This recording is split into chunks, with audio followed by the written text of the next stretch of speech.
Physiologiquement, la sexualité est définie comme l'état de n'avoir aucun sexe évident ou organe sexuel, fonctionnel, asexué.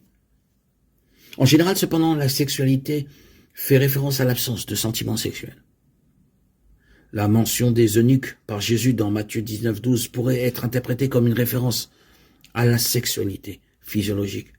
Mais dans le cadre de cette méditation sur le sujet, nous ne traitons que de l'absence d'attirance et de désir sexuel comme étant asexuel. Est-il mal pour une personne de ne pas avoir de désir ou d'attirance sexuelle? Ce que Paul écrit dans 1 Corinthiens 7 est ce qui rapproche le plus d'une mention biblique de ce qu'est la sexualité. Au verset 1, il dit qu'il est bon pour un homme de ne pas se marier. En période de célibat, sans les contraintes de la famille, une personne peut être disponible pour être utilisée par Dieu n'importe où et à tout moment. En revanche, dans le verset 2 à 6 de 1 Corinthiens, Paul écrit que le mariage est bon pour ceux qui ont une passion profonde pour le sexe opposé. Le mariage permet donc à ces passions d'être satisfaites d'une manière pieuse. Paul précise ensuite clairement qu'il n'était pas marié à cette époque.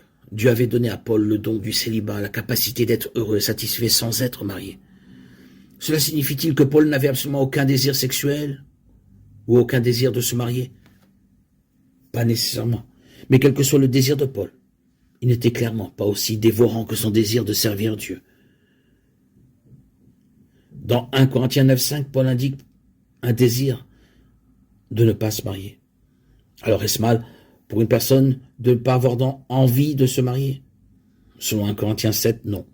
Ce n'est certainement pas mal. Rester célibataire peut être une très bonne chose, car cela peut libérer une personne pour avoir plus de temps pour servir Dieu. Rester célibataire n'indique pas nécessairement la sexualité, c'est-à-dire un manque de désir pour le sexe opposé. Le don du célibat, mentionné dans 1 Corinthiens 7, est la capacité d'être satisfait sans mariage, sans nécessairement manquer de tout désir de mariage.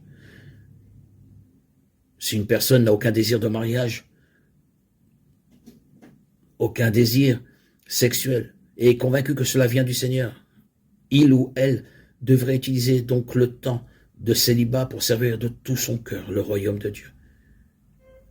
Il ne serait cependant pas mal de consulter un médecin pour s'assurer que la sexualité n'est pas due à un quelconque déséquilibre hormonal.